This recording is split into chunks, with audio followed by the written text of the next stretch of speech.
نحمده ونستعينه ونستغفره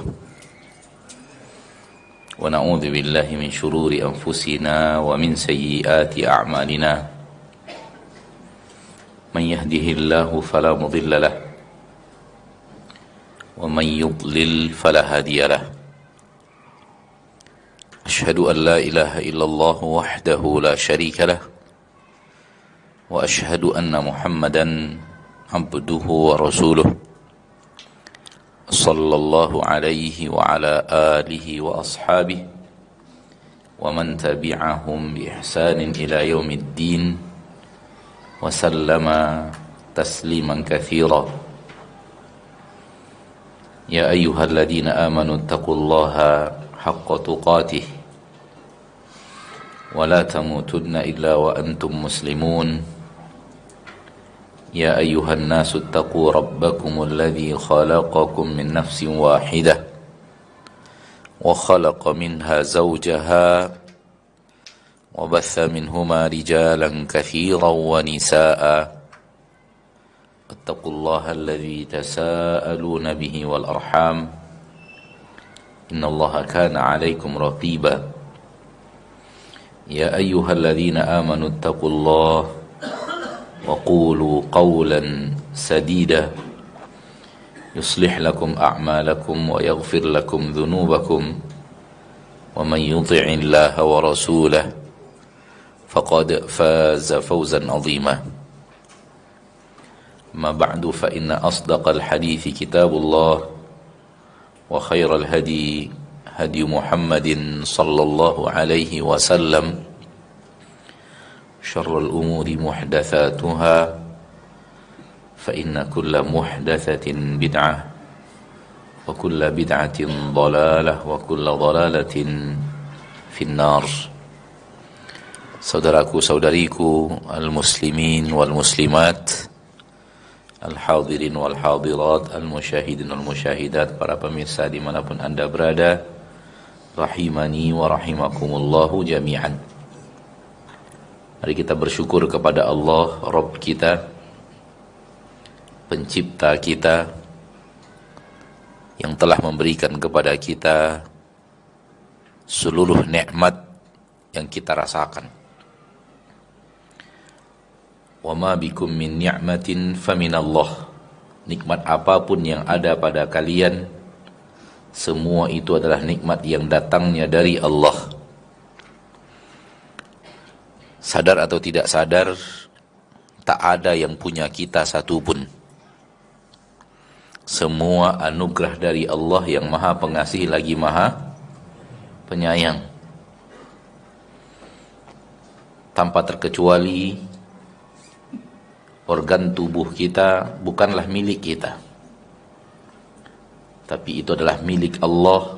Kita hanya hak guna, hak pakai. Pemilik sesungguhnya adalah Allah subhanahu wa ta'ala, Rabbul Izzati wal Jalalah. Oleh karena itu, ketika Allah menginginkan sesuatu pada anggota tubuh itu, kita tak akan mampu untuk menghalanginya, karena kita hanya memakainya. Pemilik sesungguhnya adalah Allah subhanahu wa ta'ala, Rabbul Izzati wal Jalalah. Demikian juga dengan alam semesta, langit dan bumi, dan apapun yang ada di dalamnya. Semua adalah milik Allah subhanahu wa ta'ala, Rabbul Izzati wal Jalalah. Tak ada yang milik manusia satupun. Yang menyadari bahwa semua ini milik Allah,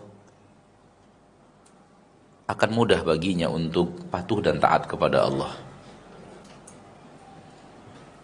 Namun manusia yang merasa ini milik dia, berat baginya untuk menjalankan ketaatan kepada Allah.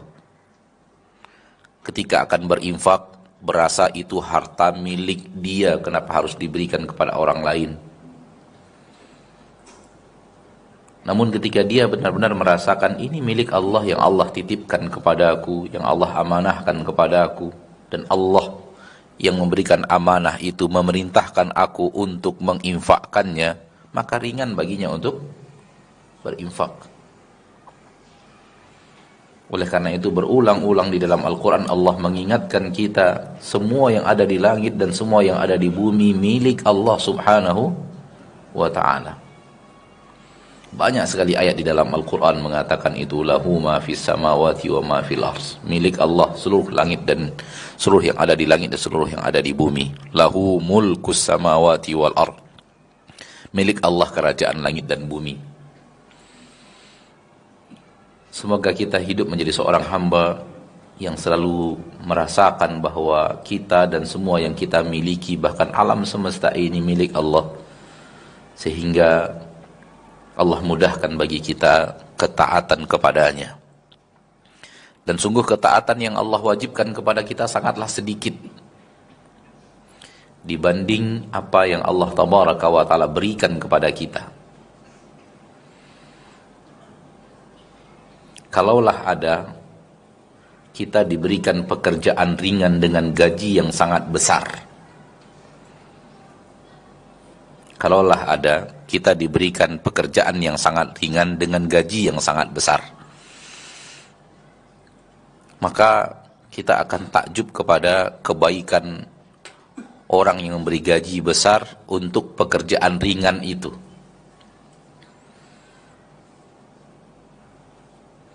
Silahkan ambil ilustrasi apapun, semisal menyiram bunga 5 kali sehari dan semalam, lalu diberi gaji 50 juta sebulan misalnya, atau 100 juta sebulan. Kerjaannya apa?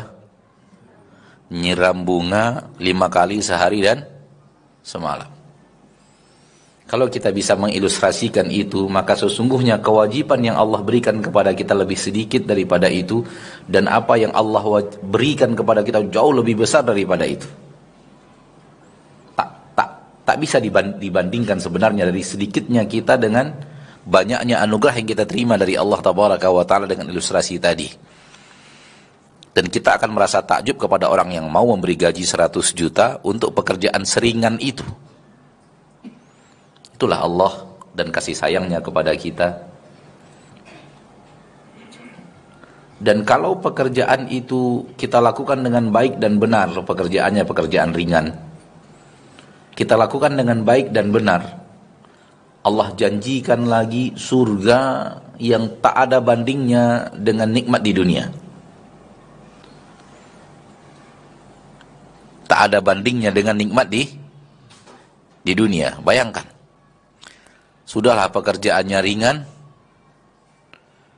hanya nyiram bunga. Kalau dilakukan dengan baik dan benar, dijanjikan lagi sesuatu yang jauh lebih besar daripada gajinya itu. Kira-kira berhak enggak orang itu mengatakan, saya sudah siram bunga, mana janjimu yang sangat besar itu? Kira-kira berhak enggak?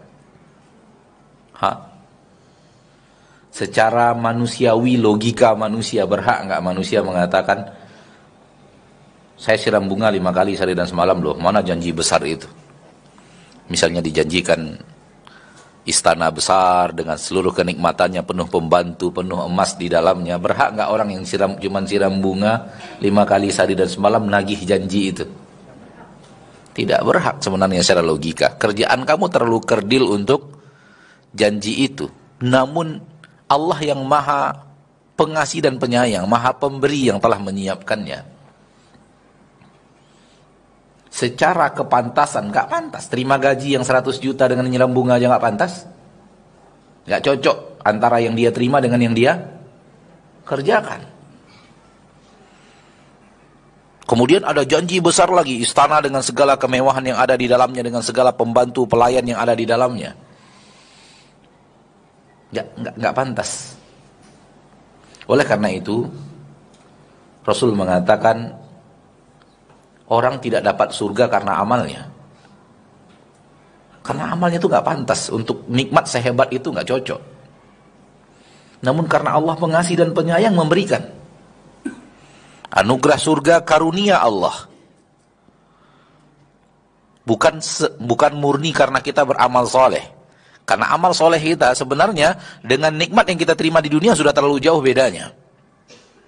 Apalagi dengan nikmat yang ada di surga Allah Subhanahu wa ta'ala. Oleh karena itu setiap Allah bicara surga di dalam Al-Quran, Allah selalu mengatakan fadlan minallah. Ini anugerah Allah untuk kalian. Ini anugerah Allah tabaraka wa ta'ala untuk kalian. Ma'asyiral muslimin, ma'asyiral muslimat, rahimani wa rahimakumullah. Kematian, semua manusia tahu, hal yang takkan bisa dihindari. Suatu hal yang pasti. Bagaimanapun lari darinya, kematian itu pasti menghampirinya. Allah berfirman di dalam Al-Quran surah Al-Jumu'ah ayat ke-8, Qul innal mauta alladhi tafirruna minhu fa innahu mulaqikum. Katakanlah, sesungguhnya kematian yang kalian lari darinya, fa innahu mulaqikum.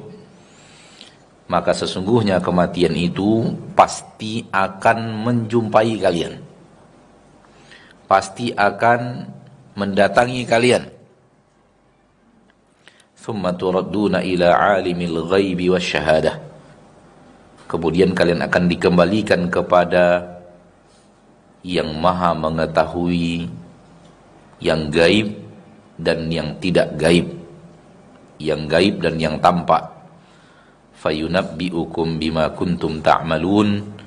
Kemudian dia memberitahu kepada kalian apa yang kalian amalkan. Al-Quran surah Al-Jumu'ah ayat 8. Pada dasarnya tak ada manusia yang mengingkari kematian. Pada dasarnya tak ada manusia yang mengingkari kematian. Semua yakin akan adanya kematian. Karena kematian itu sesuatu yang nampak jelas di hadapan mata manusia. Maka tidak peduli muslim, tidak muslim, orang kota, orang desa, orang berpendidikan tinggi, atau orang yang berpendidikan yang sangat minim, semua yakin akan adanya kematian. Karena kematian nampak jelas di depan mata mereka. Namun yang banyak diingkari oleh manusia adalah apa yang terjadi setelah kematian. Yang banyak tidak mendapatkan taufik adalah untuk mengetahui setelah kematian ini apa. Kenapa? Karena itu tidak bisa dideteksi oleh alat. Tidak bisa dilihat oleh panca indera, dan tidak bisa dideteksi oleh alat, karena alat akan berbicara tentang zahir kehidupan dunia, dan apa yang ada setelah kematian sudah masuk di dalam alam gaib, dan sesuatu yang ada di alam gaib tidak bisa kita dapatkan kecuali dapat informasi dari yang maha tahu yang gaib. Karena manusia secara fitrah tidak akan tahu yang gaib. Manusia yang benar, manusia yang standar, dia tidak tahu yang gaib. Dia tidak tahu apa? Yang gaib. Kalau ada orang menyatakan bahwa dia tahu yang gaib, itu sudah nggak fitrah lagi itu manusianya.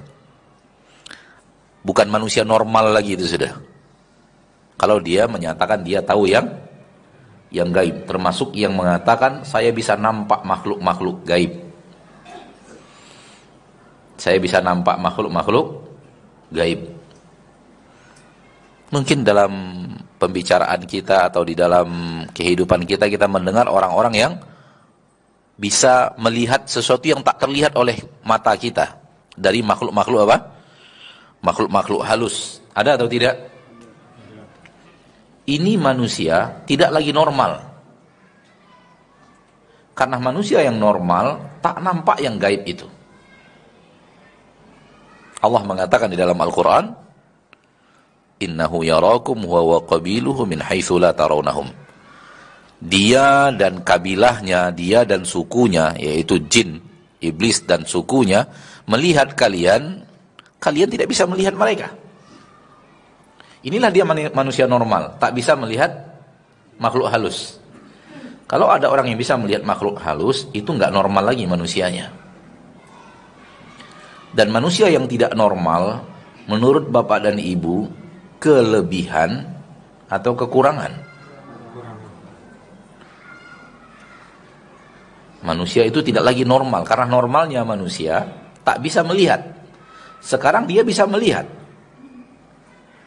Ini nggak normal lagi.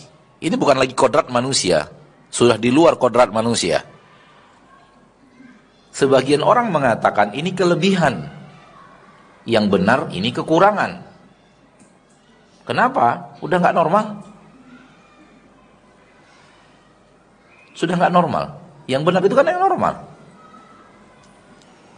Maka seluruh yang gaib tak akan bisa kita dapatkan ilmunya, pengetahuannya tentang itu, kecuali kalau kita diberitahu oleh yang maha tahu yang gaib, yaitu Allah subhanahu wa ta'ala. Maka apa yang akan ada terjadi setelah kematian, itu hanya bisa didapatkan melalui wahyu.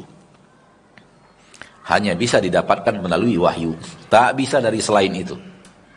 Wahyu ada dua. Imma datang dari Al-Quran, atau datang dari hadis Nabi kita tercinta Muhammad sallallahu alaihi wasallam.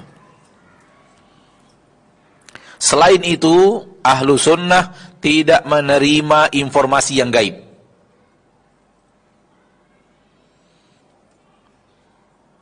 Camkan ini sebagai akidah kita yang paling kuat, akidah kita yang sangat kuat dan kokoh di dalam hati kita, tanpa ada keterangan di dalam Al-Quran, tanpa ada keterangan dari hadis Nabi SAW, apapun tentang yang gaib saya tak terima. Kalau kita punya akidah ini, selamat dari banyak tipu muslihat manusia. Selamat dari berita-berita dusta. Selamat dari aksi tipu menipu yang dilakukan manusia kepada manusia lain. Kenapa dia tidak terima yang gaib? Cerita tentang yang gaib, apapun yang berhubungan dengan yang gaib, dia tidak terima, kecuali ada di dalam Al-Quran dan ada di dalam hadis. Ini akidah kita. Jadi hindari sekali-kali percaya perkataan orang, sementara kita tidak tahu ada keterangannya di dalam Al-Quran dan keterangannya di dalam hadis Nabi SAW. Begini cara seorang yang akidah yang benar soal yang gaib. Termasuk Rasul kita tercinta SAW tidak tahu yang gaib, kecuali apa yang Allah yang maha tahu yang gaib beritahukan kepada beliau. Ini akidah. Ini akidah. Dan ini keyakinan seluruh para sahabat. Bahkan keyakinan orang munafik di zaman Rasul, bahwa Nabi Rasul kita tercinta tidak tahu yang gaib. Termasuk orang munafikin di zaman Rasul meyakini Nabi Muhammad tidak tahu apa? Tidak tahu yang gaib. Oleh karena itu, mereka fitnah-fitnah Rasul kita tercinta. Mereka berani menebar kisah dusta. Berani menebar cerita bohong. Oleh karena itu mereka berani membuat aksi perencanaan pembunuhan.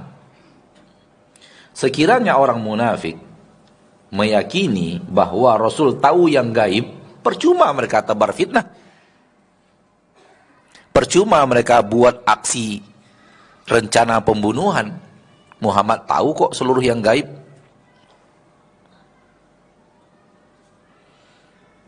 Maka hal yang naif apabila ada seorang muslim di zaman kita sekarang meyakini Nabi Muhammad tahu seluruh yang gaib.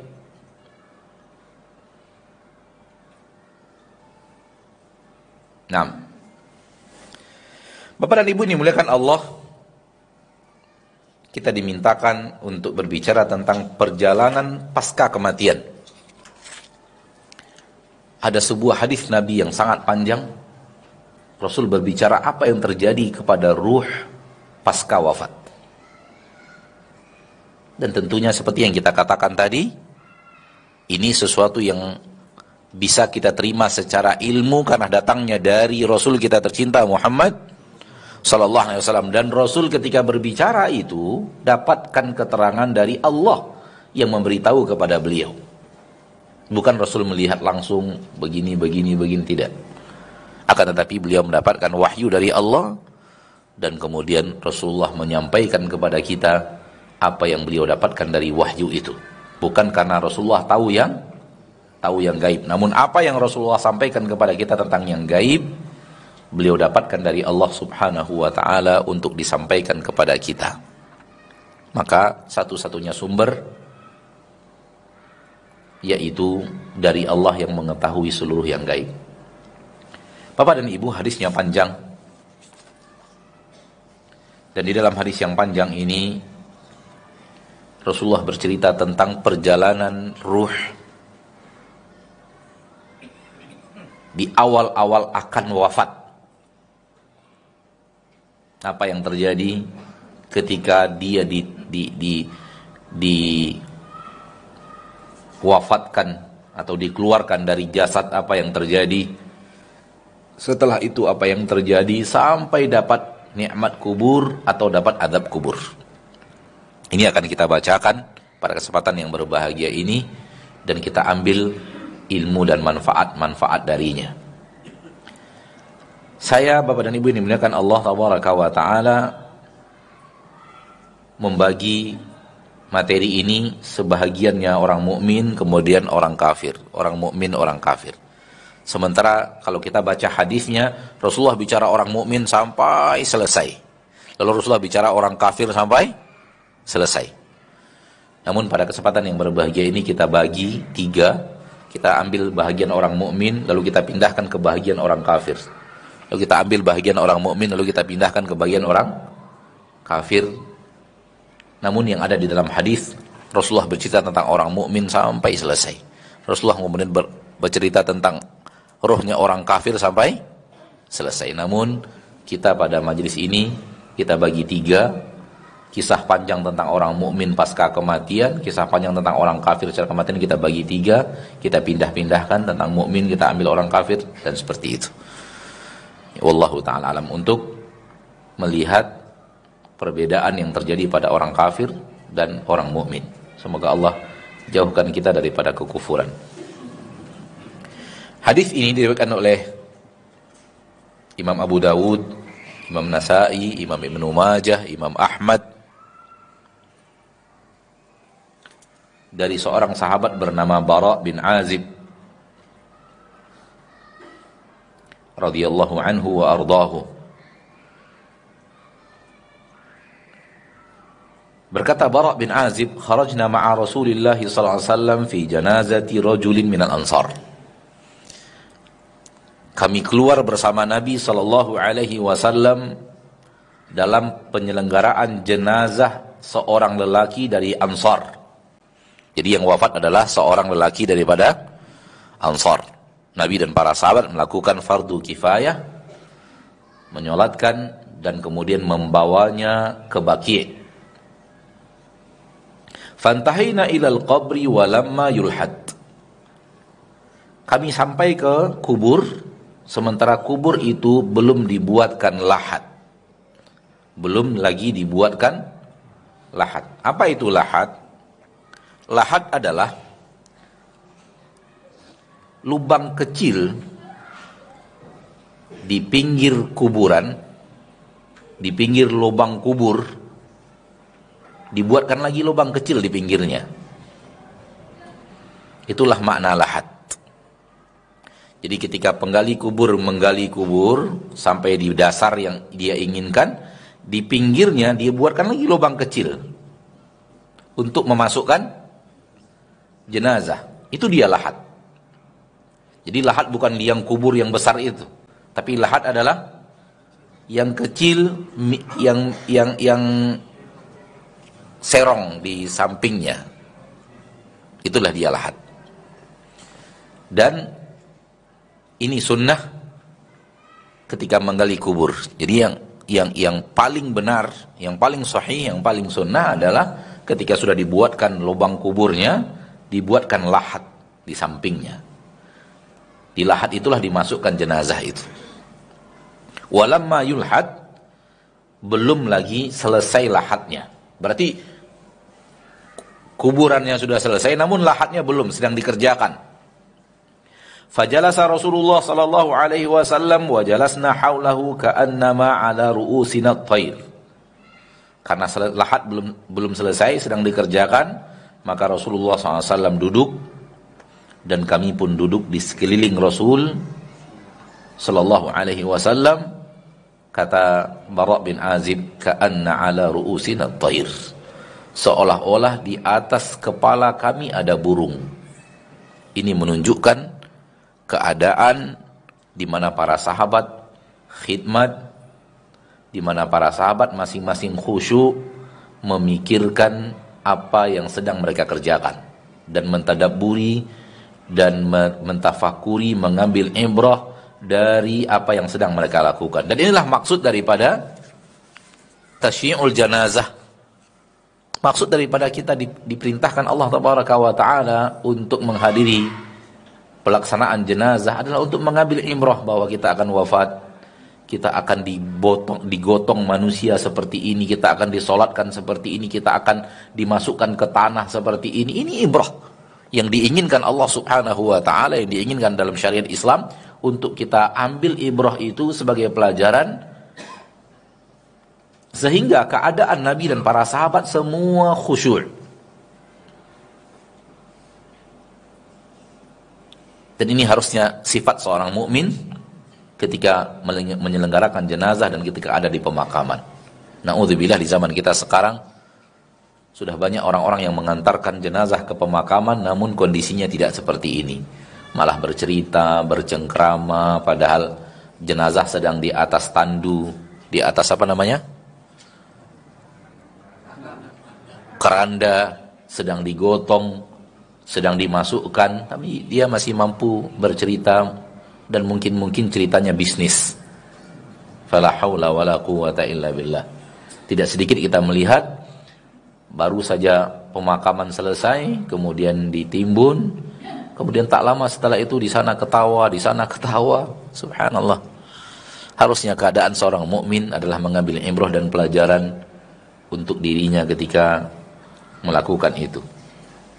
Wa fi yadihi 'udun yankutu bihi fil ardi farafa'a ra'sahu faqala ista'idzu billahi min 'adzabil qabri marrataini aw thalatha.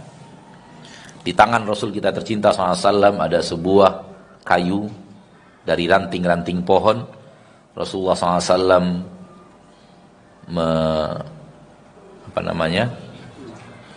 menggerakkannya seperti ini ke tanah,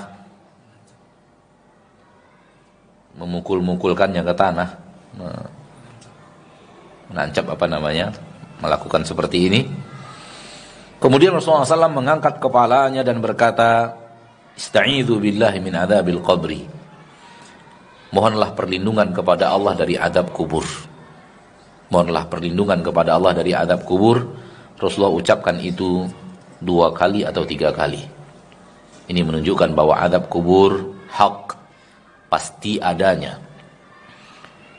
Dan orang-orang yang mengingkari adanya nikmat kurban adab kubur mengingkari pernyataan Rasul kita tercinta sallallahu alaihi wasallam. Kemudian mulai Rasulullah SAW berbicara tentang perjalanan kematian. Innal abdal mu'min idza kana fi inqita'in minad dunya wa iqbalin minal akhirah. Seorang hamba yang mukmin apabila tiba saatnya putus dari dunia, habis masa dunia, wa iqbalin minal akhirah, apabila tiba saatnya untuk berangkat ke akhirat. Masih hidup hamba itu, belum sakratul maut, saat-saat ketika akan meninggalkan dunia dan masuk ke alam akhirat, nazala ilaihi minas sama'i malaikatun biyudul wujuh ka'anna wujuhahumus syams. Akan turun kepadanya dari langit malaikat-malaikat yang sangat banyak, wajah mereka putih bagaikan cahaya matahari. Bagaikan matahari, wajah mereka putih. Ma'ahum kafanun min akfaminil jannah. Malaikat-malaikat itu membawa kain kafan dari surga. Wa hanutun min hanutil jannah. Malaikat itu membawa parfum dari parfum-parfumnya surga. Hatta yajlisu ilaihi maddal basar. Malaikat-malaikat yang putih berwajah putih itu duduk sejauh mata memandang. Ini disaksikan oleh orang mukmin yang akan wafat. Jadi saat-saat akan wafat, di saat orang mukmin itu tidak bisa berinteraksi lagi dengan orang-orang yang ada di sekitarnya, dia sudah menyaksikan sesuatu yang gaib. Dia sudah melihat apa? Malaikat. Dan malaikat itu yang banyak itu duduk di sekitar mayat, orang yang akan meninggal dunia, belum lagi dia wafat, duduknya sejauh mata memandang. Subhanallah, berapa banyaknya malaikat itu. Ini bukan malaikat maut ini. Para ulama memberikan nama kepada mereka pembantu malaikat maut. Pembantu malaikat maut, bukan malaikat maut. Thumma yaji'u malakul maut. Setelah itu baru datang malaikat maut. Hatta yajlisa 'inda ra'sih. Malaikat maut itu duduk di dekat kepala si mukmin ini. Fayaqul. Lalu malaikat maut berkata, ayyatuhan nafsut tayyibah, ukhruji ila maghfiratin minallahi wa ridwan. Wahai jiwa yang suci. Wahai jiwa yang suci, keluarlah engkau menuju ampunan dari Allah dan ridhonya. Jadi malaikat maut ketika akan mencabut nyawa seorang mukmin, semoga ini yang kita dapatkan nanti di saat kita didatangi malaikat maut. Perkataan malaikat maut kepada ruh yang ada di dalam jasad, wahai jiwa yang suci. Suci dengan amal saleh, suci dengan keikhlasan, suci daripada su'udzon, suci daripada ingin menzolimi manusia, suci daripada berbuat kerusakan di permukaan bumi, suci dalam akidahnya. Karena seluruh yang diperintahkan Allah semua yang baik-baik. Dan ini mayoritas hidupnya orang mukmin. Hidup untuk kebaikan itu.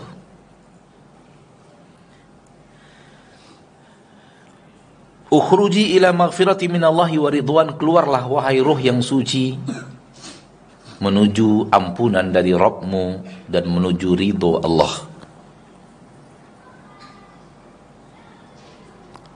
Mendengarkan itu, fatakhruju tasilu kama tasilul qatru min fissiqa. Maka keluarlah ruh itu mengalir bagaikan air mengalir dari mulut ceret. Gampang air mengalir dari mulut ceret, Pak? Gampang. Segampang itulah mengalirnya ruh dari jasad. Ketika ruh itu akan keluar dari jasad, mudahnya dia keluar dari jasad, semudah itu. Namun tetap sakit. Sehingga Nabi SAW memerintahkan kita untuk minta kepada Allah keringanan, meringankan ketika sakaratul maut. Itu dalam kondisi orang mukmin ruhnya keluar dari tubuh dalam keadaan semudah itu, segampang itu, tetap sakit. Maka kita disyariatkan oleh Nabi kita tercinta SAW minta kepada Allah diringankan di saat sakaratul maut. Dan Nabi mengatakan bahwa sakaratul maut itu memiliki rasa sakit. Padahal ruh itu mengalir dari jasad mudah sekali.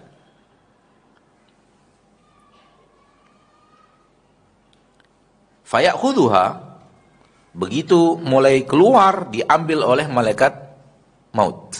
Ruh tadi diambil. Itulah saat-saat di mana seorang mukmin wafat. Ketika ruhnya keluar dari jasad. Fa idza akhadhuha, apabila telah diambil oleh malaikat maut, lam yada'uha fi yadihi tarfata ain.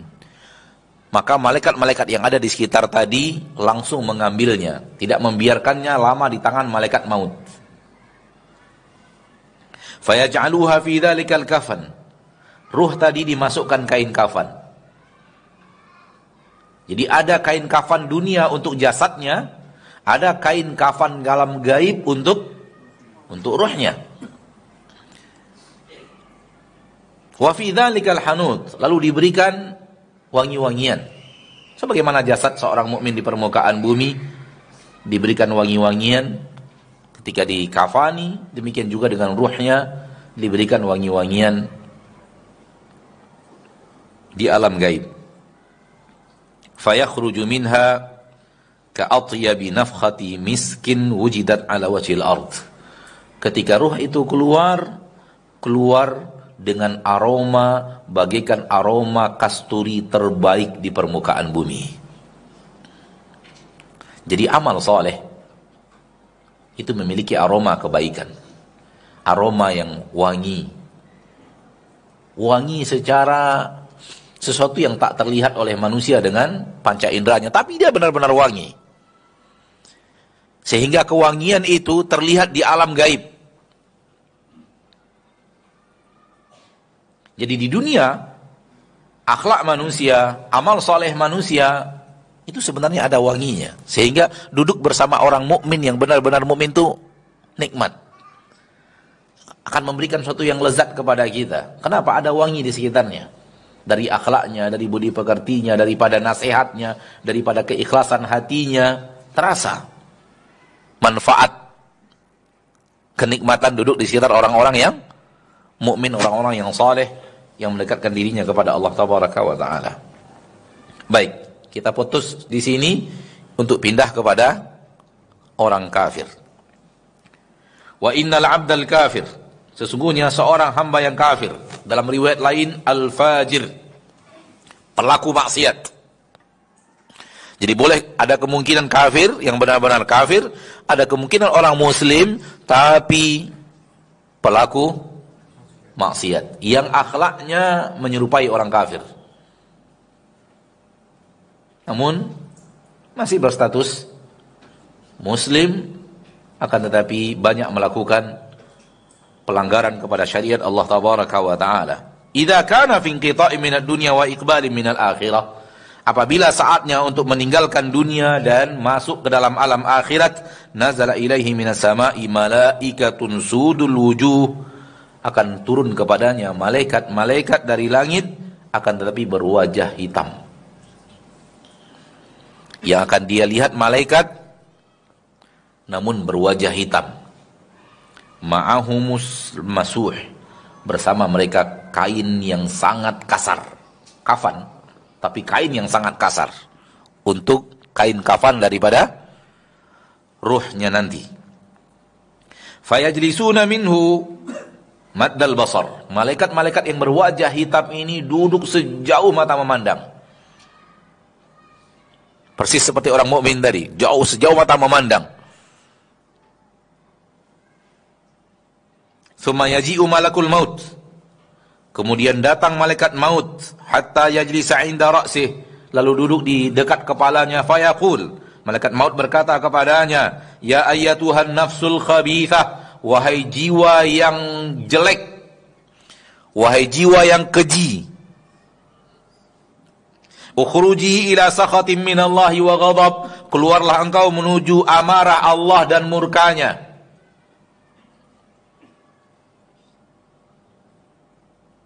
Na'udzubillahi min dzalik.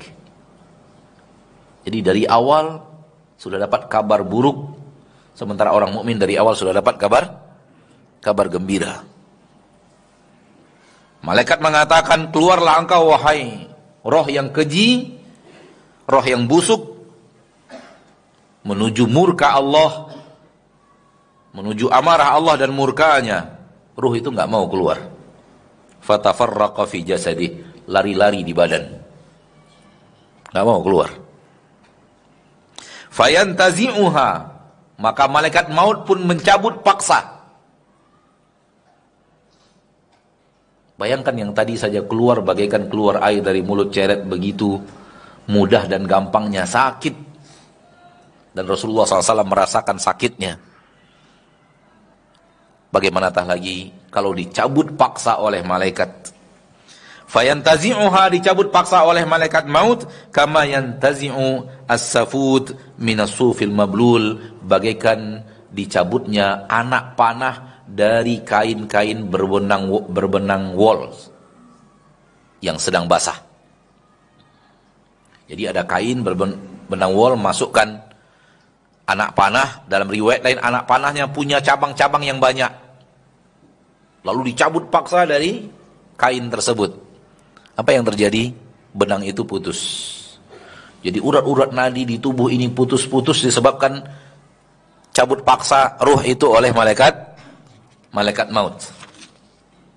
Fayakhudhuha. Setelah diambil paksa, Fa'idha akhadaha, apabila sudah diambil oleh malaikat maut, lam yada'uha fi yadihi tarfata ainin.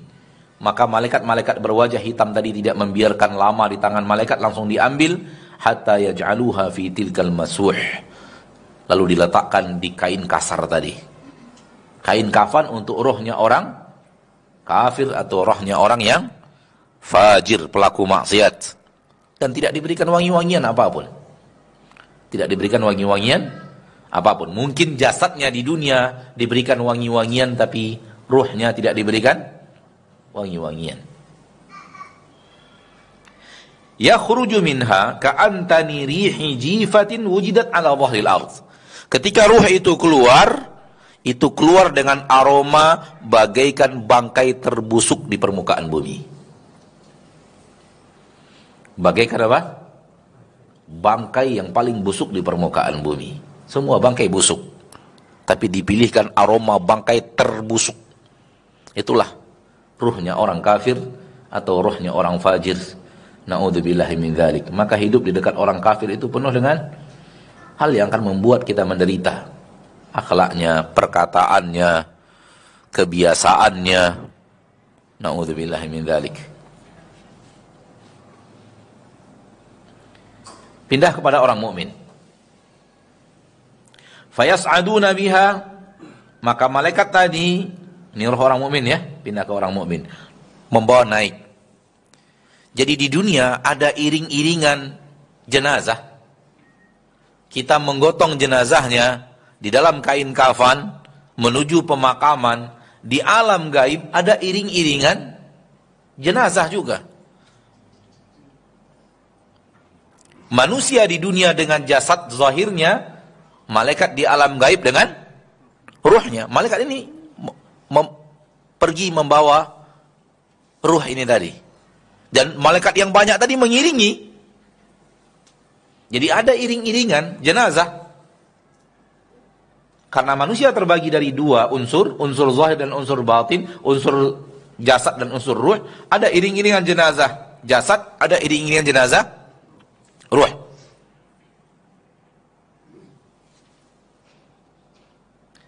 Malaikat ini naik ke atas, membawa ruh tadi naik ke atas. Jadi iring-iringannya ke atas, ke langit. Fala yamurruna biha ala malakin minal malaikah illa qalu ma hadzal ruhut thayyib. Setiap melewati malaikat yang ada di atas, di angkasa itu banyak sekali para malaikat sedang beribadah kepada Allah Subhanahu wa ta'ala tanpa rasa bosan. Terus beribadah kepada Allah, tiada henti, enggak makan, enggak minum, kerjaannya beribadah saja. Itu ramai sekali di atas sana. Di angkasa sana banyak sekali malaikat. Setiap melewati malaikat itu yang ada di atas sana, di angkasa sana menuju langit yang pertama, para malaikat itu bertanya, "Ma hadzal ruhut thayyib?" Ruh siapa ini yang suci ini? Ruh siapa ini yang wangi ini? Fayaqulun, malaikat-malaikat yang tadi iring-iringan jenazah tadi mengatakan, ruh fulan bin fulan. Dipilihkan nama terbaik yang pernah dia diberi nama dengan nama itu di dunia. Jadi ketika menyebutkan ruh fulan, nama terbaik yang pernah dia diberi nama di dunia dengan nama terbaik itu. Kadang-kadang kan orang tukar nama, Pak. Dulu ketika sebelum Islam namanya lain, setelah Islam namanya lain, atau sebelum hijrah namanya lain, setelah hijrah namanya lain. Dipilihkan nama terbaik yang pernah dia diberi nama dengan nama itu di permukaan bumi.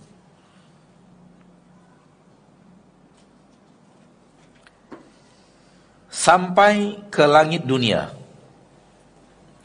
Hatta yantahu biha ila sama'i dunia. Iring-iringan jenazah ini bersama malaikat yang berwajah putih itu sampai ke langit dunia, langit yang paling dekat dengan dunia.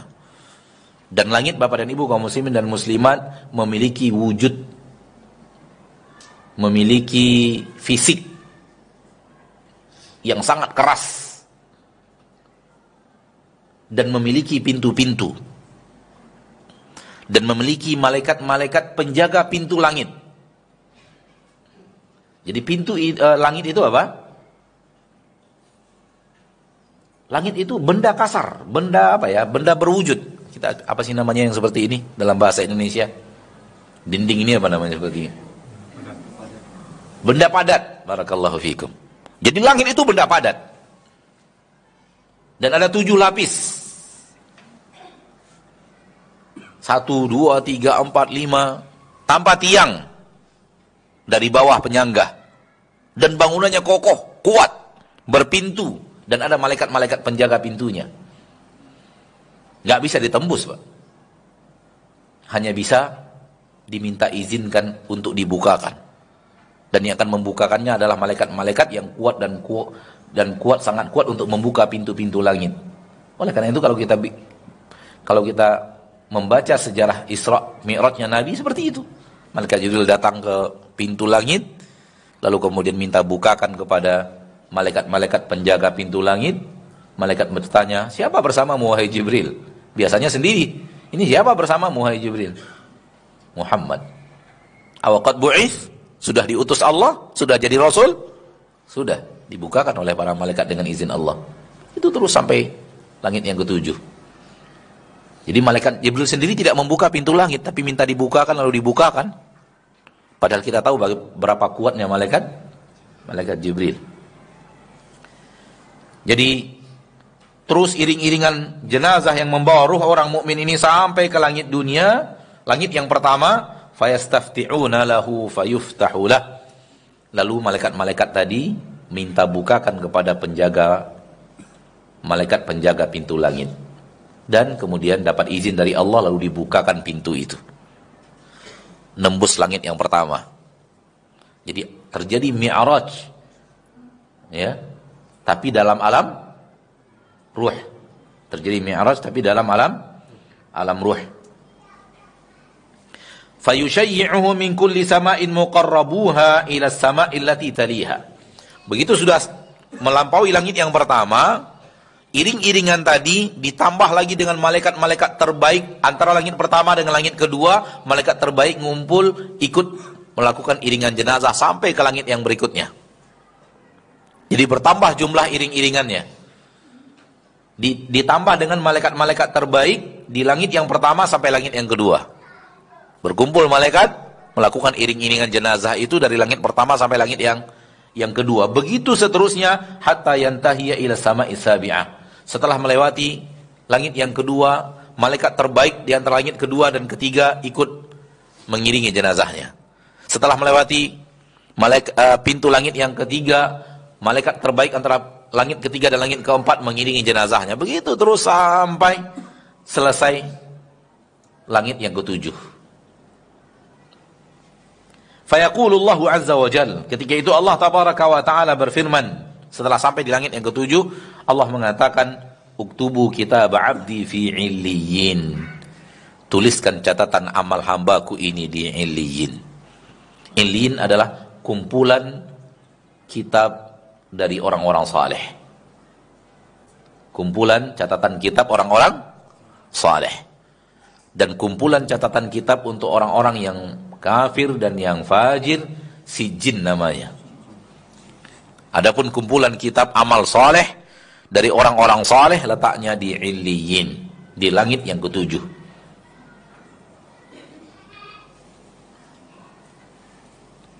Uktubu kitab abdi fi illiyin, tuliskan kitab hambaku, catatan amal hambaku ini di illiyin. Kumpulan tulisan kehidupan orang-orang saleh. Wa a'idu abdi ilal ardh, dan lalu kembalikan lagi hambaku ini ke bumi. Fa inni minha khalaqtuhum wa fiha u'iduhum wa minha ukhrijuhum taratan ukhra.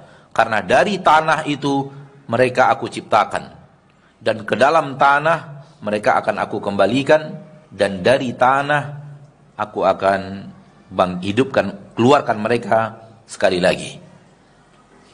Jadi kembalikan mereka ke tanah, karena aku telah berjanji, karena aku ciptakan mereka dari tanah yang ada di bumi itu, kemudian aku akan kembalikan mereka ke tanah, dan aku akan bangkitkan mereka lagi dari tanah itu.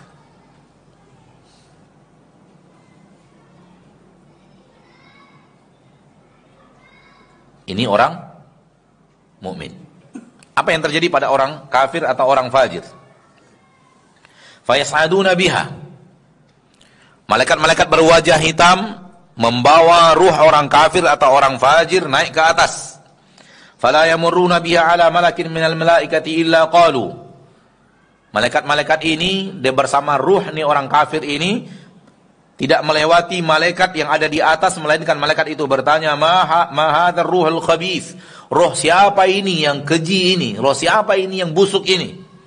Fayaqulun fulan bin fulan bi aqbahi asma'ihi allati kana yusamma biha fid dunya. Ruh fulan bin fulan, lalu dipilihkan nama yang terburuk yang dengannya dia pernah diberi nama di dunia. Jadi orang pernah nyebut dia nama terburuk apa, pakai nama itu disebut. Kadang-kadang ada orang namanya bagus sekali, tapi untuk gaul-gaulan namanya dirubah. Betul tidak? Dirubahnya namanya karena dia malu memakai nama Abdullah misalnya, lalu dirubahnya namanya, atau dirubahnya penyebutannya karena nggak cocok alam gaulnya dengan namanya yang seperti itu, nggak cocok, lalu dia berubah-ubah nama, pakai panggilan-panggilan, ya. Dipilihkan oleh malaikat nama terburuk yang pernah dia dipanggil dengan itu di permukaan bumi, tidak dipanggil dengan nama baiknya. Na'udzubillah tsumma na'udzubillah min dzalik. Dibawa terus naik ke langit sampai ke langit dunia, langit yang pertama. Fayustaftahu lahu fala yuftahu lahu. Minta dibukakan pintu langit, namun tak dapat izin untuk dibukakan. Ketika itu Rasulullah SAW membaca firman Allah di dalam Al-Quran, surah Al-A'raf ayat 40. Di dalam Al-Quran surah Al-A'raf ayat 40 Allah berfirman, Innal ladhina kadzabu bi ayatina wastakbaru anha la tufattahu lahum abwabus sama' wa la yadkhulunal jannata hatta yalijal jamalu fi sammil khiyat. Sesungguhnya orang-orang yang mendustakan ayat-ayat kami dan menyombongkan diri kepada ayat-ayat kami tersebut, maka tidak akan dibukakan untuk mereka pintu-pintu langit. Di dalam Al-Quran surat Al-A'raf ayat 40, tidak dibukakan untuk mereka pintu-pintu langit. Maksud pintu langit dalam ayat ini adalah pintu langit di saat ruh itu dibawa ke atas. Kalau orang mukmin dibukakan untuk mereka pintu-pintu langit. Yang tidak sombong kepada Allah dan tidak sombong dalam kehidupannya dan mengikuti ayat Allah, dibukakan untuk mereka pintu langit. Sebagaimana ruh orang mukmin yang tadi telah kita bacakan, dibukakan pintu langit pertama, kedua, ketiga, sampai ke langit yang ketujuh dia. Namun bagi orang yang sombong, mendustakan, orang yang hidup di permukaan bumi, sombong dari ketaatan kepada Allah, membusungkan dada di permukaan bumi dengan kemaksiatan, maka Allah katakan la tufattahu lahum abwabus sama, tak akan dibukakan untuk mereka pintu-pintu langit. Di saat mereka mati, tak dibukakan pintu langit. Wala yadkhulunal jannah, dan mereka tidak masuk surga hatta yalijal jamalu fi sammil khiyat, sampai unta bisa masuk dalam lubang jarum. Mereka tidak akan masuk surga sampai unta bisa masuk lubang jarum. Sebuah kemustahilan unta masuk lubang lubang jarum. Nah, ini dibacakan oleh Nabi SAW ayatnya. Jadi begitu sampai ke langit pertama, minta bukakan. Malaikat-malaikat yang berwajah hitam ini tadi, yang membawa ruh orang kafir atau orang fajir, yang aromanya bagaikan aroma apa tadi? Bangkai terbusuk di permukaan bumi, kata Nabi SAW. Sampai di langit yang pertama, minta bukakan kepada malaikat-malaikat penjaga pintu, namun tak dapat izin untuk dibukakan. Fayaqulullah azza wa jal, ketika itu terdengar Allah tabaraka wa ta'ala berkata, uktubu kitabahu fi sijjin fil ardil sufla, fil ardis sufla. Tuliskan catatan kitab hambaku ini di Sijjin, di bumi paling bawah. Jadi Sijjin letaknya di bumi paling bawah, di dalam bumi. Di mana letaknya Allahu a'lam. Tetapi bumi pun berlapis 7, sebagaimana langit berlapis 7, berarti di lapis paling bawah.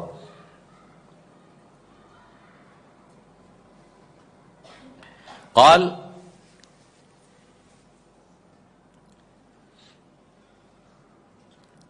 berkata Nabi SAW, setelah Allah katakan, tuliskan catatan kitab hambaku di Sijjin, maka ruh tadi fatutrahu ruhu torha, dilemparkan saja dari atas. Kalau orang mukmin dibawa turun lagi oleh malaikat tadi. Malaikat yang membawanya ke atas, kemudian turun lagi ke bawah bersama ruh itu. Namun roh orang kafir atau roh orang fajir, naudzubillah min dzalik, dilemparkan dari atas. Jadi tidak dimuliakan dengan dibawa turun, namun dilempar dari atas.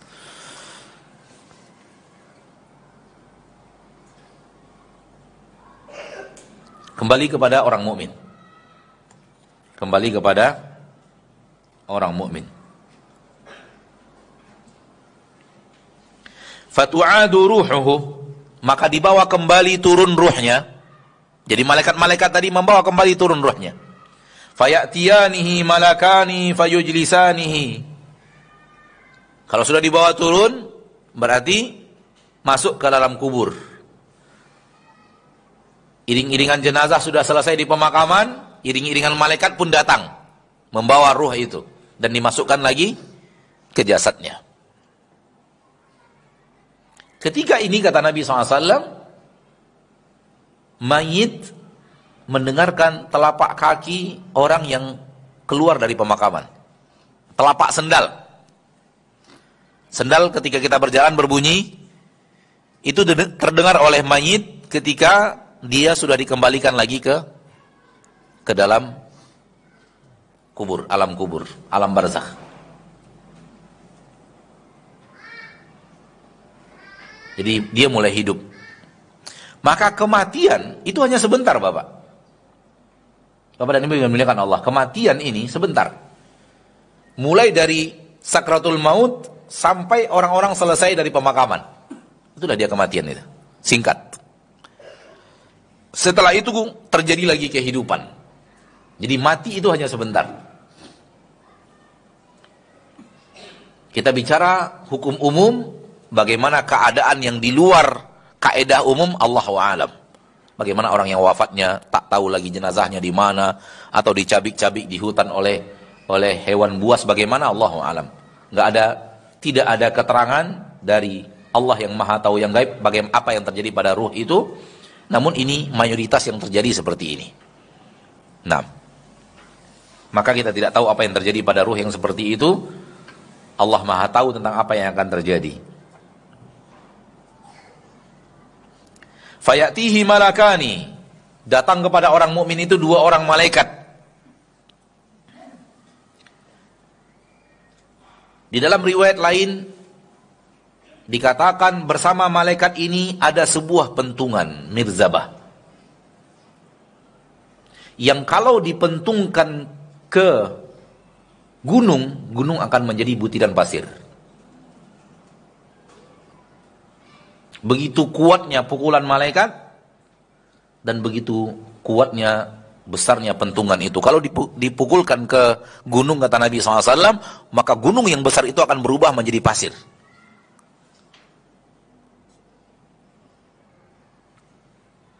Fayujlisanihi, dua malaikat ini mendudukkannya. Fayaqulani lahu, dua malaikat ini berkata kepadanya, man rabbuk, siapa Rabbmu? Ini dia pertanyaan malaikat di alam kubur, di alam barzakh. Ini dia yang disebut dengan fitnatul qabri, fitnah kubur. Ini dia yang disebut dengan fitnah kubur. Fitnah kubur adalah pertanyaan malaikat di alam kubur. Yang berhasil menjawab dapat nikmat kubur.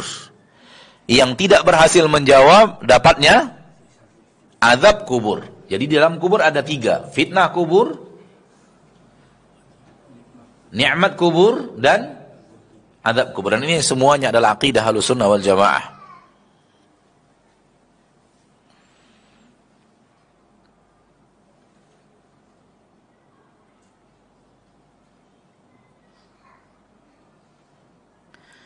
Kedua malaikat bertanya, man rabbuk, siapa Rabbmu? Dan suara malaikat itu menggelegar, besar. Dan malaikatnya juga bertubuh besar. Sehingga orang mukmin ketakutan. Jangankan besar, suara menggelegar, bayangan putih melintas saja kita takut. Ada bayangan putih melintas gitu, takut nggak? Di dunia ada bayangan putih melintas gitu, atau naik ke atas. Apalagi malaikatnya jelas, nampak besar, suaranya menggelegar, bawa pentungan besar. Oleh karena itu, tak ada siapapun yang bisa menjawab karena mampu menjawab. Nggak ada satupun. Di alam barzakh tak ada satupun yang bisa menjawab karena mampu menjawab. Nggak. Disinilah datang pertolongan Allah kepada seorang hamba yang mukmin. Allah bantu dia untuk lisannya bisa menjawab. Allah berfirman di dalam Al-Quran, yuthabbitullahu alladhina amanu bil qawli tsabiti fil hayatid dunya wa fil akhirah. Allah kuatkan orang-orang yang beriman dengan perkataan yang kuat di dunia dan di akhirat. Makna dunia, dia bertahan di atas agamanya ini, bertahan di atas beribadat kepada Allah Tabaraka wa Ta'ala, menjadikan Rasulullah SAW sebagai suri tauladan. Di akhirat, maksudnya di alam kubur, dia bisa menjawab pertanyaan malaikat. Siapa yang menguatkannya? Allah. Allah yang menguatkan di dunia dan di akhirat. Artinya apa? Kalau tidak Allah berikan taufik kepada kita di dunia ini, sulit untuk bisa menjadi hamba yang patuh dan taat kepada Allah. Dan kalau tidak di akhirat, tidak Allah kuatkan kita dengan pertolongannya, maka tak akan sanggup kita menjawab pertanyaan. Pada dasarnya kita semua tahu jawabannya. Pertanyaannya hanya 3, gampang. Man rabbuk, ma dinuk, wa man nabiyuk. Siapa Rabbmu, apa agamamu, dan siapa nabimu? Atau dalam riwayat lain, siapa yang lelaki yang diutus kepada kalian? Pertanyaan 3, dan kita tahu jawabannya, tapi kita tidak bisa menjawab dengan kemampuan kita. Oleh karena itu tak ada gunanya ketika jenazah sudah dimakamkan lalu dikatakan, wahai fulan, nanti kalau ada malaikat bertanya, man rabbuk, jawabannya adalah, jawab Rabbi adalah Rabbi Allah. Ada orang yang melakukan itu di sini? Masih nyontek ujian. Masuk ke alam gaib masih nyontek ujian. Diajarkan jawabannya supaya tahu bagaimana. Enggak bisa. Karena jawaban itu taufik dari Allah, tasbit dari Allah. Allah yang menguatkannya. Karena kita dalam kondisi sangat takut, nama kita aja kita nggak ingat. Lihat manusia di permukaan bumi ketika dia bersangatan takutnya. Ditanya orang siapa namanya, bingung dia jawab. Itu kondisi di dunia, apalagi di akhirat. Apalagi di alam barzakh, bertemu dengan malaikat. Maka tidak akan sanggup manusia untuk menjawab karena lisannya. Kalau sanggup dengan lisan, banyak orang selamat. Semua murni taufik dari Allah Subhanahu wa ta'ala. Malaikat itu bertanya, suara malaikat itu menggelegar, "Man rabbuk?" Siapa Rabbmu? Fayaqul, hamba itu berkata, hamba mukmin berkata, "Rabbi Allah." Rabbku adalah Allah. Atas taufik dari Allah. Allah yang menguatkannya untuk bisa menjawab. Sekali lagi, kalau bukan Allah yang menolong hamba mukmin, mukmin pun tak bisa menjawab pertanyaan malaikat karena takutnya sendirian bertemu dengan malaikat besar. Fayaqulani lahu, lalu malaikat bertanya lagi, "Ma dinuk?" Apa agamamu? Fayaqul, "Dinil Islam." Dia berkata, agamaku adalah Islam. Fayaqulani lahu, lalu dua malaikat itu berkata lagi, "Ma hadzal rajul ladzi bu'itsa fiikum?" Siapa lelaki yang diutus Allah kepada kalian? Fayaqul, dia berkata, "Huwa Muhammad Rasulullah sallallahu alaihi wasallam." Dia adalah Muhammad Rasulullah sallallahu alaihi wasallam. Fayaqulani lahu, lalu malaikat bertanya lagi, "Wa ma ilmuk?" Lalu bagaimana dengan dirimu? Apa yang kau ketahui dan apa yang kau lakukan? Fayaqul, dia berkata, "Qara'tu kitab Allah." Aku membaca kitabullah, fa amantu bihi wa saddaqt. Aku beriman kepada kitabullah dan aku membenarkannya dengan amalan-amalanku. Fayunadi munadin minas sama. Ketika itu terdengar suara dari langit. Ada yang menyeru, yaitu Allah. An sadaqa abdi. Hambaku telah jujur. Hambaku telah jujur. Fa'afrishuhu minal jannah. Buatkan untuknya alas tidur dari surga. Buatkan untuknya, datangkan untuknya alas tidur, datangnya dari surga. Maka saudara-saudari kita kaum muslimin dan muslimat yang sudah meninggal dunia dari keluarga-keluarga kita, ayah kita, ibu kita yang kita berharap mereka, berharap ya, pasti tidak, tapi berharap mereka mendapatkan nikmat kubur. Mereka tidur lebih nyaman daripada kita. Alas tidur mereka dari surga. Kita datang ke pemakaman, lalu membayangkan orang tua kita itu sedang terbaring di tanah dan di pasir. Akhirnya sedih, nangis, gitu ya. Banyak orang seperti itu. Di sini ibu saya terbujur di pasir, di tanah, di dalam.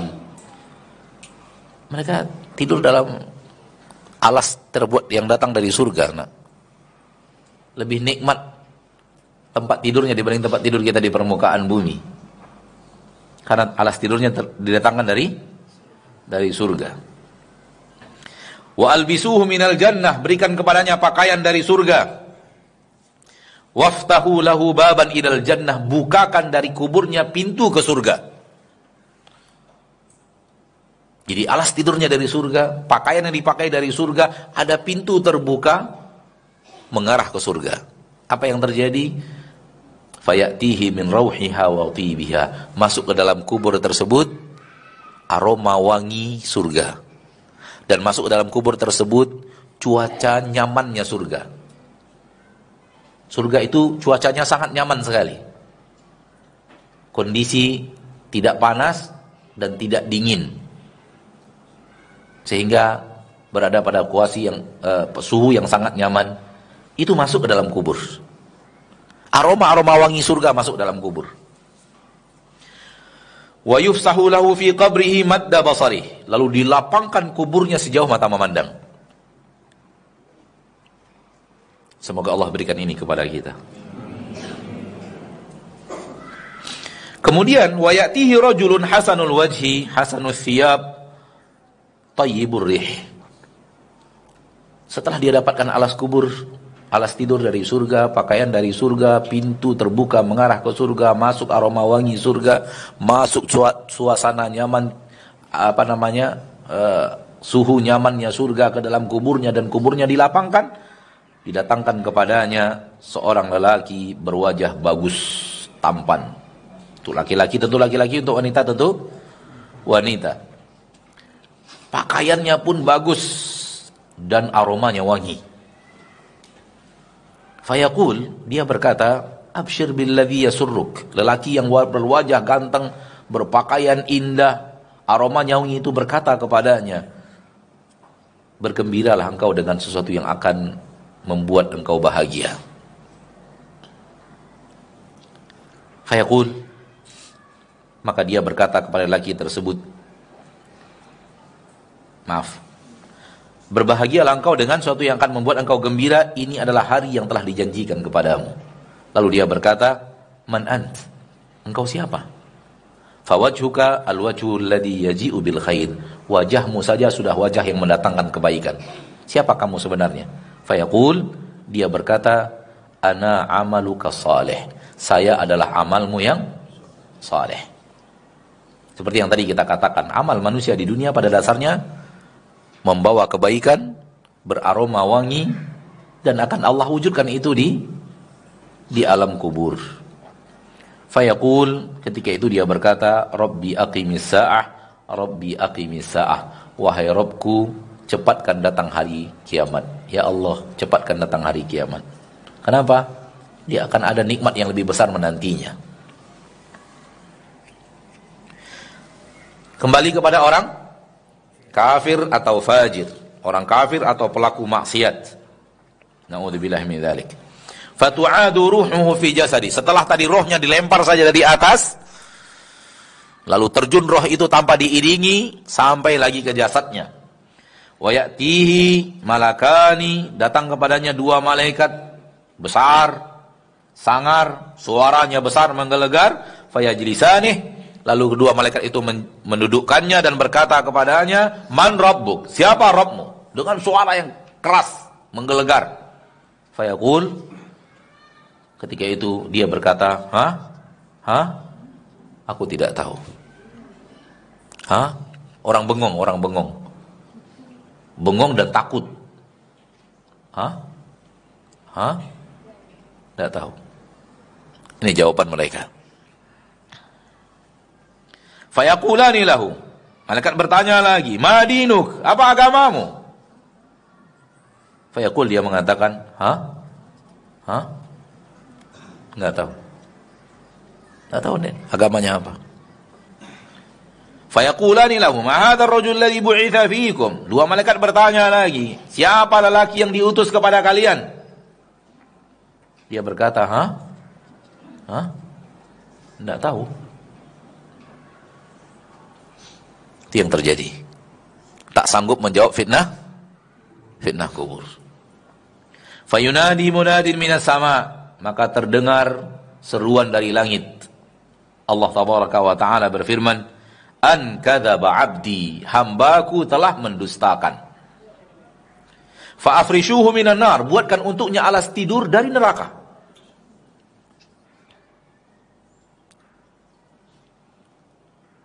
Wa albisuhu minan nar, waftahu lahu baban ilan nar. Berikan kepadanya pakaian dari neraka dan bukakan untuknya pintu ke neraka. Jadi bukakan pintu, namun arahnya ke neraka. Fayatihi min harriha wa samumiha, datang masuk ke dalam kubur itu panasnya neraka dan racun-racun neraka. Wa yudayyaqu alaihi qabruh hatta taqtalifa alaihi adla'u, lalu disempitkan kuburnya sampai tulang belulangnya berantakan. Sampai tulang belulangnya berantakan. Wa ya'tihi rajulun qabihul wajhi qabihul thiyabi muntinur rih, datang kepadanya seorang lelaki, wajah jelek, pakaian jelek, aromanya busuk. Fayaqul abshir billadhi yasu'uk, bergembiralah untuk sesuatu yang akan memberikan keburukan kepadamu. Hada yaumukal ladzi kunta tu'ad, ini adalah hari yang telah dijanjikan untukmu. Fayaqul man ant, dia berkata, kamu siapa? Fawajhuka alwajhu ya'ti yaji'u bisyarr, wajahmu wajah yang mendatangkan keburukan. Fayaqul, orang itu berkata, ana amalukal khabith, aku adalah amalmu yang keji. Saya adalah amalmu, amal yang buruk, amal yang busuk. Fayaqul, ketika itu dia berkata, Rabbi la tuqimis sa'ah, wahai Rabbku, jangan wujudkan hari kiamat.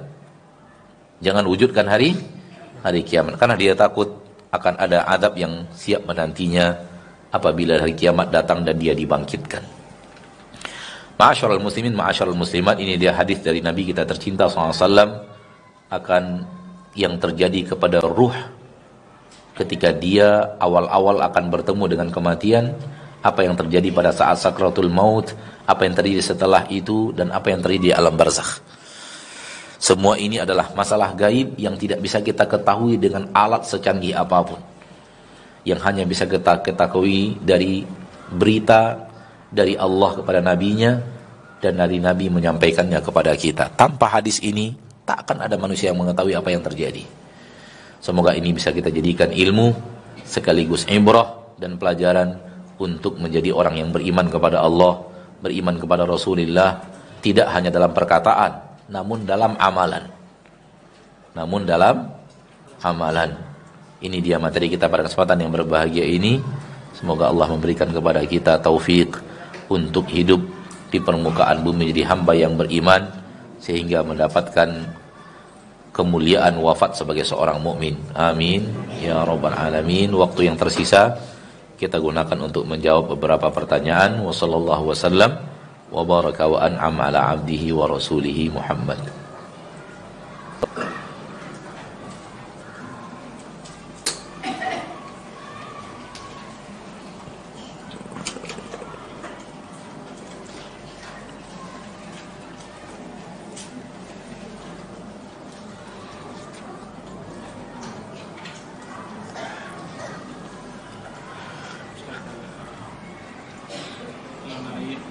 Jasad yang di dalam kubur ini, apakah benar si mayit ini mengetahui kondisi di luar kubur? Jadi kalau misalnya ada keluarganya berbuat kebaikan atau keburukan, apakah dia mengetahui kondisi? Baik.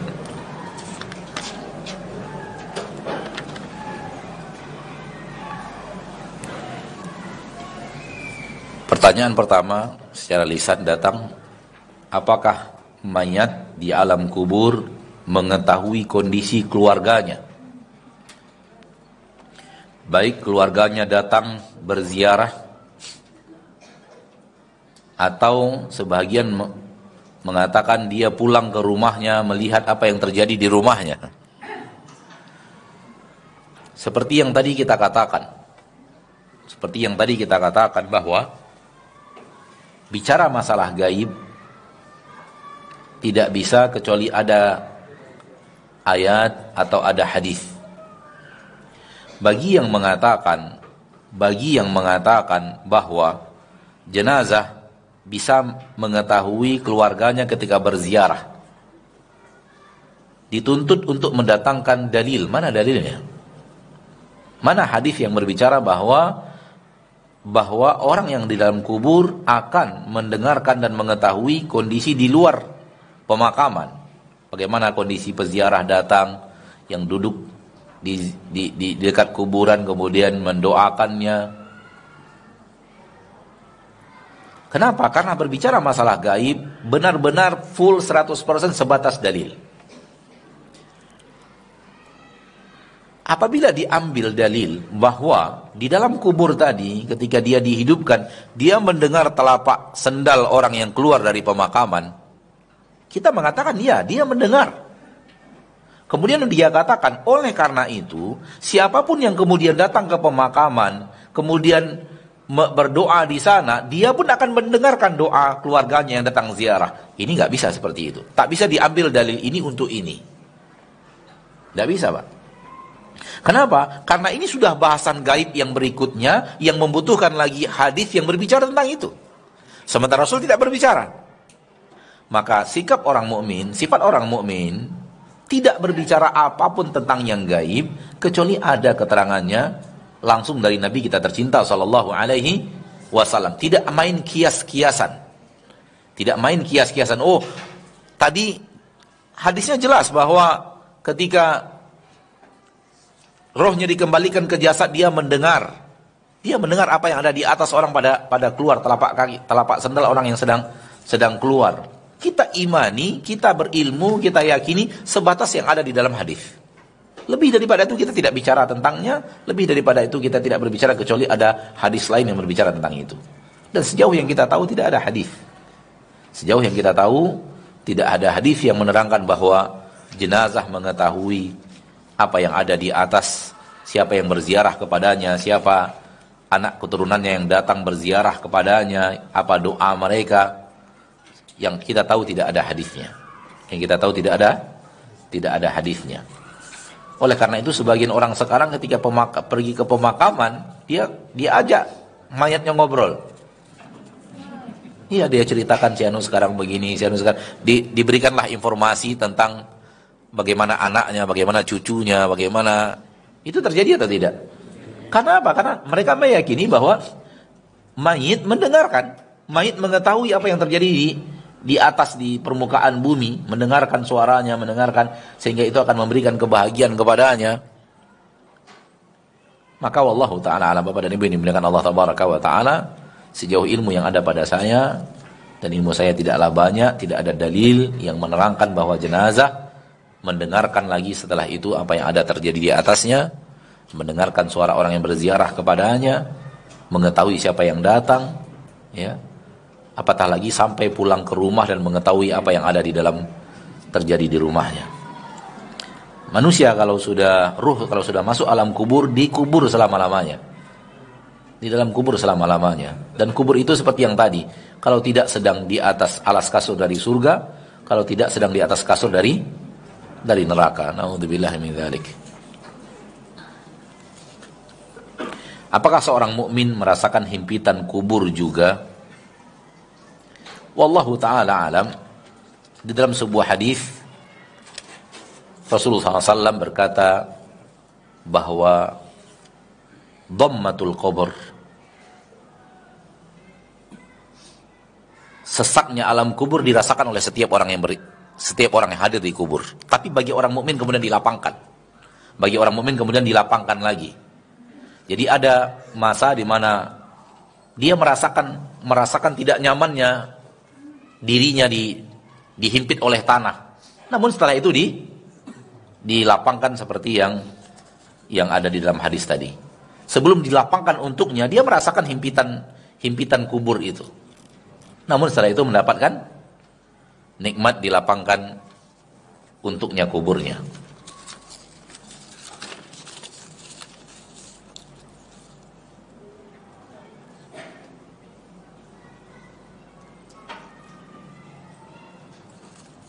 Apakah mungkin seseorang yang lulus fitnah kubur dan mendapatkan nikmat kubur gagal dihisab pada hari kiamat? Jadi di fitnah kubur sukses, ketika dihisab gagal. Wallahu ta'ala alam, ilmu yang kita ketahui, barang siapa yang mendapatkan kebaikan di alam kubur akan mendapatkan kebaikan setelahnya. Barang siapa yang mendapatkan keburukan di alam kubur, maka setelahnya lebih buruk. Itu perkataan Utsman bin Affan radhiyallahu taala an. Dan para sahabat tidak akan berbicara alam gaib kecuali datang dari Nabi kita tercinta sallallahu alaihi wasallam. Utsman mengatakan, "Innal qabra awwalu manzilin min manazilil akhirah." Kubur adalah awal perjalanan akhirat. Barang siapa yang selamat, maka setelahnya lebih mudah baginya. Barang siapa yang tidak, maka setelahnya lebih berat baginya. Ini perkataan Utsman bin Affan radhiyallahu taala an. Dan perkataan seorang sahabat tentang alam gaib dinisbatkan kepada Rasul kita tercinta Muhammad sallallahu alaihi wasallam. Ini yang kita tahu, ini ilmu yang kita ketahui sampai di sini, wallahu alam.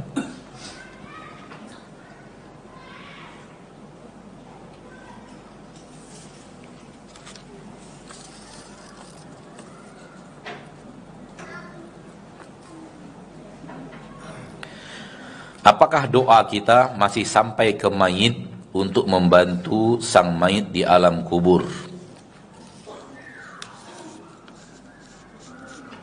Pertanyaannya, apakah doa kita sampai kepada mayit dan bisa membantu mayit di alam kubur? Sebelum saya menjawab, saya ingin melihat redaksi untuk kita tahu redaksi ini ada hal yang aneh dalam redaksinya. Dan hal yang aneh dalam redaksi ini itu yang menyebar di lisan kaum muslimin. Pertanyaannya, apakah doa saya sampai kepada mayit? Emang kita ngirim doa ke mayit? Ada yang kita kirim ke mayit sehingga pertanyaan sampai atau tidak sampai? Coba perhatikan baik-baik. Apakah doa saya sampai kepada mayit? Ada doa yang kita kirim untuk mayit sehingga pertanyaan sampai atau tidak sampai? Kita berdoa kepada siapa? Sampai nggak kepada Allah doa itu? Pasti. Lalu kenapa pertanyaannya sampai kepada mayit? Ini yang saya katakan aneh. Ada redaksi yang aneh, dan redaksi yang aneh ini menyebar di lisan kaum muslimin. Beda dengan orang yang membaca Al-Quran, lalu diniatkan Al-Quran itu dikirim kepada jenazah. Pahalanya untuk si mayit. Berarti dia benar-benar mengirim pahalanya untuk si mayit. Boleh dia bertanya, sampai enggak ini kepada mayit? Karena dia memang ngirim pahala. Paham enggak? Kan ada orang sekarang sengaja baca Al-Quran, dia niatkan pahalanya dikirim untuk yang mayit. Pahala membaca Al-Qurannya untuk si mayit, bukan untuk dia. Dan itu tidak benar. Kita tidak bicara benar atau tidak benar. Kalau tanya benar atau tidak benar amalannya. Namun memang ada niat mengirimkan pahala untuk mayit. Wajar dia bertanya sampai atau tidak sampai. Karena memang ada kiriman. Sekarang kita berdoa. Berdoanya kepada siapa? Kenapa pertanyaannya sampai kepada mayit? Kalau berdoa kepada Allah, pertanyaannya sampai enggak kepada Allah? Karena berdoanya kepada Allah. Kalau seandainya kita berbicara kepada mayit, lalu pertanyaannya boleh, sampai nggak kepada mayit suara saya? Itu boleh. Secara redaksi pertanyaan, saya mengatakan secara redaksi pertanyaan, ada yang aneh. Kita berdoanya kepada Allah, pertanyaannya kepada mayit sampai enggak? Loh, arahnya Allah, pertanyaannya kok sampai ke mayit? Maka siapapun yang berdoa kepada Allah, akan sampai kepada Allah doanya itu. Karena Allah mendengarkan seluruh doa. Di dalam doa tersebut kita minta agar Allah meringankan beban, atau agar Allah melapangkan kubur, agar Allah memaafkan dosa dan kesalahan, karena semua manusia yang wafat pasti berdosa, pasti bersalah. Pertanyaan yang benar adalah, apakah bermanfaat untuk mayit doa tersebut? Pertama, kita yang berdoa dapat pahala. Kita sebagai anak yang mendoakan orang tua telah berbakti. Sehingga itu kebaikan pertama untuk kita. Sekiranya doa kita ini diterima oleh Allah, bermanfaat untuk mayit. Sekiranya doa kita ini diterima oleh Allah, maka bermanfaat untuk mayit. Bagaimana? Allahu a'lam. Bagaimananya? Allahu a'lam. Namun kalau doa kita diterima oleh Allah Taala, maka akan bermanfaat untuk mayit. Karena doa yang kita mintakan kepada Allah, Allah kabulkan. Ini yang benar, wallahu a'lam.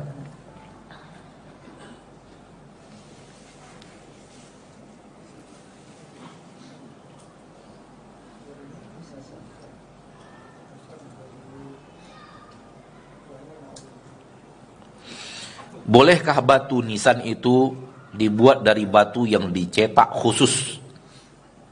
Seperti pada pemakaman umum yang kita saksikan. Wallahu ta'ala alam, sunnah dari Nabi kita tercinta sallallahu alaihi wasallam adalah memberikan tanda batu yang tidak dicetak khusus di bagian kepala dan ditambah di bagian kaki, dan bisa di bagian kepala saja. Kemudian kuburan tidak dibuatkan sesuatu di atasnya daripada hal yang berbentuk semen dan yang semisalnya, seperti sekarang di keramik, atau dibuatkan sesuatu yang lebih daripada itu. Ya, itu sunnahnya. Dan tidak boleh juga membuat tulisan-tulisan apapun di kuburan tersebut. Ini larangan dari Nabi kita SAW. Ya, namun ini terjadi pada zaman kita sekarang. Maka afdolnya adalah cari batu dan jadikan itu sebagai tanda untuk kuburan tersebut. Wallahu ta'ala alam bisawab. Habis pertanyaan di tangan saya. Sampai di sini pertemuan kita pada kesempatan yang berbahagia ini. Semoga Allah tabaraka wa ta'ala Rabbul Izzati wal Jalalah memberikan kepada kita ilmu yang bermanfaat dan amal yang saleh. Dan kita berdoa semoga Allah yang menyatukan jasad kita di permukaan bumi ini, semoga semua kita diberikan Allah husnul khatimah. Semoga ketika kita wafat nanti yang kita dengarkan dari malaikat maut adalah kalimat, "Oh ya ayyatuhan nafsut thayyibah, ukhruji ila maghfirati minallahi wa ridwan." Wahai jiwa yang suci, keluarlah engkau menuju ampunan dari Rabbmu dan menuju ridho Rabbmu. Semoga Allah tabaraka wa ta'ala memberikan kepada kita tathbit, dikuatkannya kita untuk mampu menjawab pertanyaan dua malaikat nanti di alam barzakh. Semoga kita mendapatkan nikmat-nikmat kubur, dan semoga Allah jauhkan kita dari adab kubur dan adab neraka. Amin ya rabbal alamin. Sampai di sini pertemuan kita. Wa sallallahu wasallam wa baraka wa an'am ala abdihi wa rasulihi Muhammad. Subhanakallahumma wa bihamdika asyhadu an la ilaha illa anta astaghfiruka wa atubu ilaik. Walhamdulillahi rabbil alamin. Wassalamu alaikum warahmatullahi wabarakatuh.